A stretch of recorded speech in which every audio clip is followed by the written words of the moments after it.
Hello, everyone. I'm Cheryl Hicks, and I'm the Executive Director and CEO of the Toilet Board Coalition.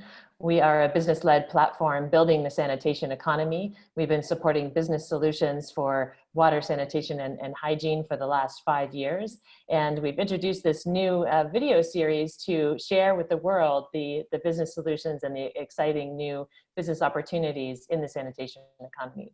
I'm really happy to have with me here today Ben Jeffries, who is the CEO of ATEC. ATEC is a circular economy solution based in Cambodia. And we're going to hear from Ben about his solutions and the connections with the circular sanitation economy. Ben, can you tell us about ATEC?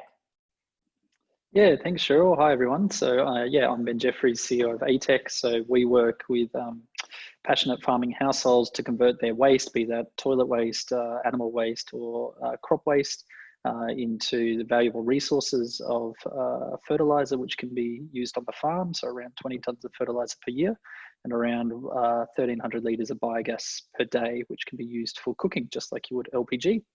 So we have a great team in Cambodia, and we're just in the process of expanding out to Bangladesh as well. Great, thank you, Ben. And can you talk about the broader connections and the opportunities with the sanitation economy? You've been part of our 2018 cohort, I believe, of the Accelerator, the Sanitation Economy Accelerator. And the idea there was to bring together solutions from across the circular economy to benefit sanitation. Can you talk a little bit about those opportunities? Yeah, well, I think, I mean, if you look into the overall, well, I think the renewable energy and the waste sectors, waste in general is a hugely underutilized resource in the world. It's quite often treated as the name states, as a waste rather than a potential resource. And there's everything from, I mean, we're talking toilet to agricultural to animal waste products, etc., that are quite often have a lot of energy potential to be able to convert it into be it fertilizers or gas or other valuable products, but quite often are literally washed down the drain. So the fact that that's still quite a huge potential market for us to be able to utilize globally. And not only does that have huge benefits around sanitation and waste treatment, but it also is great for offsetting greenhouse gas emissions, particularly methane from waste as well. So there's a range of different benefits to looking at waste as a resource rather than as waste. And can you talk about what some of the the learnings or cross learnings were that you gained through the Accelerator program? We have a network, as you know, of circular sanitation companies who started more with toilet resources and then started to add other types of waste, and you've come from the other side. Can you talk a little bit about that exchange on the platform? Yeah, I think that was quite interesting for us because, yeah, I think a lot of the organizations were sort of toilets and then looking more broadly at waste, and we were coming from the other direction. And I think that was good for us to go through that process and get more exposure, in particular around toilet waste. And so really enjoyed that of collaborating with some of the other sort of more toilet-based participants in the program. For us, the thing that was really exciting about joining the Accelerator with TBC was the strong corporate partnerships that were in place, that we were able to leverage some of that knowledge and expertise. So we had 3 great things come out of that relationship. Number one was we had a great relationship with Johan Clare from Veolia, who was our mentor through the program, and he really helped in helping us to work out some of the strategic questions we were trying to work through at the time. Secondly, we were able to connect with City Law Firm, who actually have helped us to draft out a license agreement, which can be used for us to be able to license to distributors in new countries our technology moving forward. So they were able to do that work for us pro bono, which was fantastic. And then the third one was Ernst & Young. So we were able to join their Ripples project, and we had a 3-month embedded consultant who helped us to map out and set Bangladesh at the end of 2019. So having those kinds of opportunities and those kinds of expertise was something we wouldn't have been able to get without being part of the Toilet Board Coalition. Fantastic. Thank you for sharing that, Ben. And, I think one of the other unique features of your business is that you're now a multinational business, a small business, in the circular economy space that has managed to cross borders. Can you talk about that experience as a learning for other companies looking to expand? Yeah, it's I wouldn't. First time anyone's ever called us a multinational. I think startup is definitely more in our remit. So yeah, it's I think for us, what the big step has been as you go through that process is you start to see and realize that a lot of the things that you're able to maybe, don't know if it's the right phrase, not get away, but like things you were like, oh, I'll put that on the to-do list for later, or we can hold off on that or whatever. You can't do that once you start to move into multiple countries. It starts to make you really map out all your systems, policies, processes. And one of the big advantages we've seen so far, and what was one of the desires that we wanted to get out of this as well, is we're picking up so much by expanding out to Bangladesh that we're able to then apply back into Cambodia. So we're getting a real sort of mutual learning happening between the two countries, which is fantastic. So being able to manage that whole process is probably the big challenge, but there's lots of benefits. And coming to COVID now, we're in the middle of a global crisis on hygiene, health, and sanitation. What are you finding in Southeast Asia and South Asia in your businesses in Cambodia and Bangladesh? How have you had to pivot your business for the current crisis, or are things being accelerated as we're seeing in other areas, particularly in hygiene?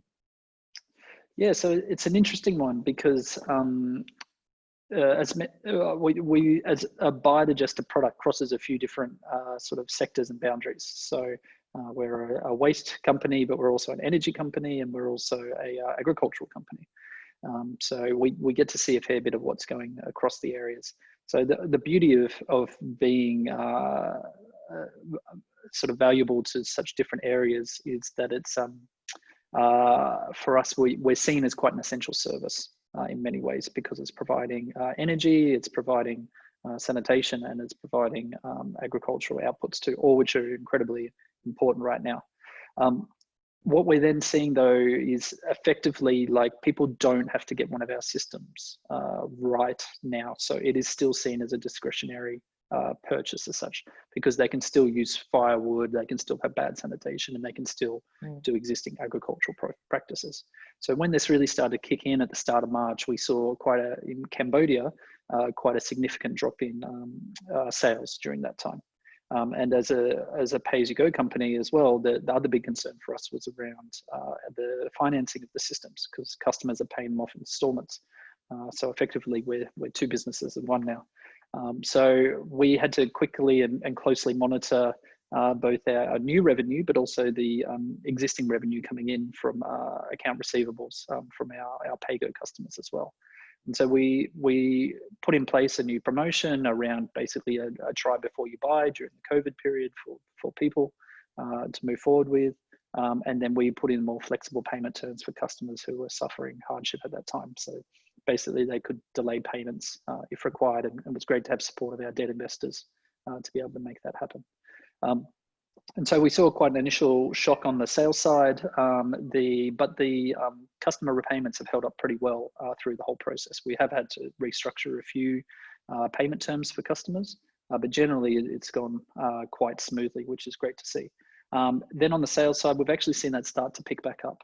And I think that's probably due to Cambodia faring quite well in the whole COVID situation. The reason why Cambodia is faring so well, no one really knows. They're still trying to figure out. But Cambodia at this stage doesn't seem to have a sort of rampant community spread going through. So actually in June, we saw quite a good bounce back from a sales perspective, which is great. But the long-term questions around the economic impact of COVID is the big one now. Cambodia is quite reliant on migrant work, garment factory work. All of those rely on a globalized economy, and they're the ones that are taking really significant hits right now. So the concern is that then the household incomes that are then used to buy our systems could be quite severely affected. On the other side, Bangladesh, which has a very similar style of economy, has had a fairly different story so far. It was a bit slower, but it's starting to get larger numbers now around COVID, and there's been a lot of lockdown measures in Bangladesh. So it's still a bit wait and see in Bangladesh, but while not as good as Cambodia, it's not looking really bad at this stage. But we'll need to see where things go.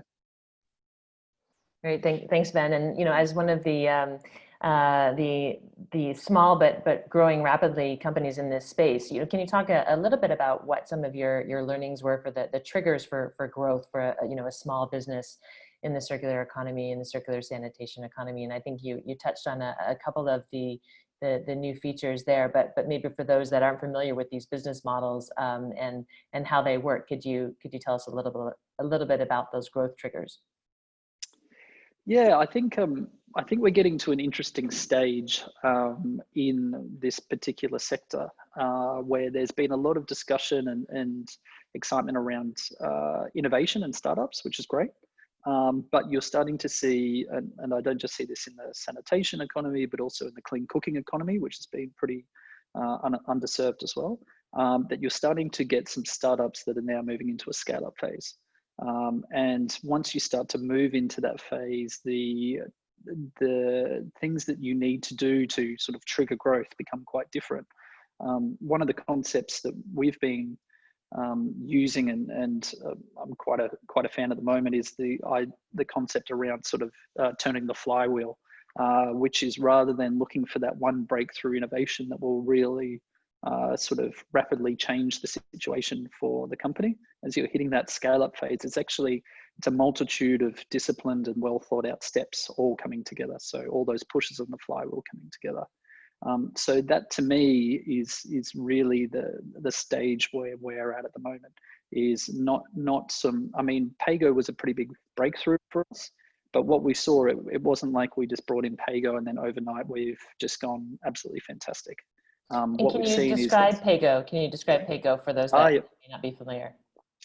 Yeah, really simple. So say a farming household wants a biodigester, we install the system, and then rather than say paying cash up front or taking out a microfinance loan, which is quite challenging, we install the system, and then using mobile money, they just pay it off on installments over a period of about 2.5 years. So it makes it really simple and really easy for them to do. It's been very successful in the solar sector in Africa. So we've been the first to do that in the world in the biogas sector, and yeah, it's been going really well. But what we see is it's an accumulation of just well thought out, well disciplined activities, and having clear strategic direction of where we want to go, and turning the flywheel effectively seems to be getting the best results. And what about the future outlook? What's next for ATEC, or what is continuing along your acceleration track? Yeah, we just actually had a strategy workshop last week via Zoom, as everyone's doing at the moment. So yeah, and that was a big question. I mean, our goal is to expand out to 1 million systems in 5 countries by 2030, and we're still moving towards that. That's very much where we want to go.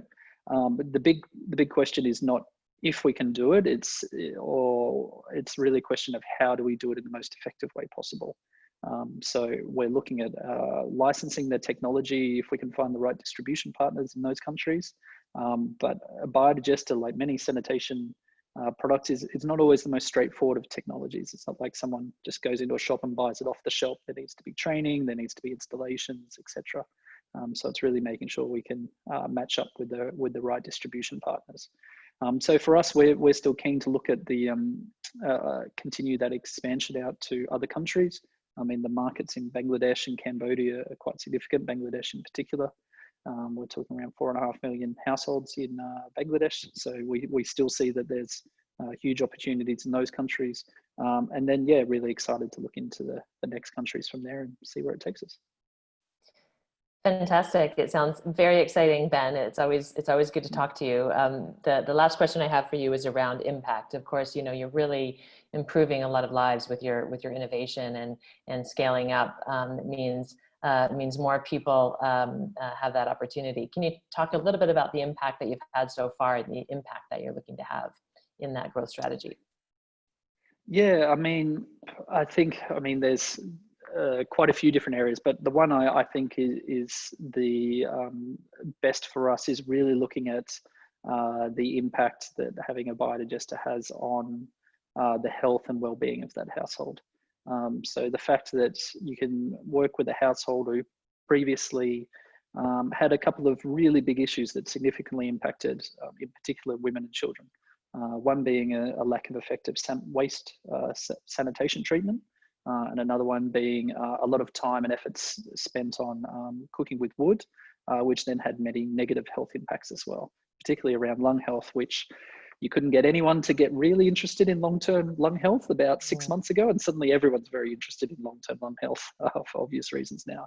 So the fact that you can bring in one piece of technology and have those significant impacts on the health of the household, plus then around 20 hours per week of time saved if you cook with biogas compared to cooking with wood. Majority of that is women and children, particularly the women, and that can then be used for more productive means. So that's the thing that gets me out of bed in the morning.